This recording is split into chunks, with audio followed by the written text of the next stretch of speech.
Diperiksa selama 7 jam, Ferry Irawan resmi ditahan atas kasus dugaan KDRT Vena Melinda.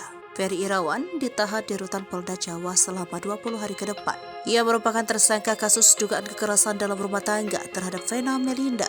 Kabid Humas Polda Jatim Kombes Pol Dirmanto mengatakan, penyidik memutuskan untuk menahan Ferry usai memeriksanya sebagai tersangka. Ferry Irawan menjalani pemeriksaan selama 7 jam pada Senin mulai dari pukul 10 hingga pukul 5 waktu Indonesia bagian Barat. Ia dicecar sebanyak 40 pertanyaan mengenai peristiwa dugaan KDRT terhadap istrinya Vena Melinda. Saat menjalani pemeriksaan, aktor 45 tahun itu membawa sejumlah bukti untuk membantah dugaan KDRT yang dilaporkan Vena Melinda. Salah satu barang bukti yang dibawa Ferry adalah foto bibir yang robek diduga dicakar oleh istrinya. Terkait hal itu, Dirmanto mengatakan pihaknya akan fokus pada laporan Vena terlebih dahulu. Dia bilang, Ferry Irawan sendiri belum melaporkan dugaan kekerasan yang dilakukan istrinya. Ferry terancam hukuman 5 tahun penjara karena dinilai melanggar pasal 44 dan 45 Undang-Undang Nomor 23 Tahun 2014 tentang KDRT.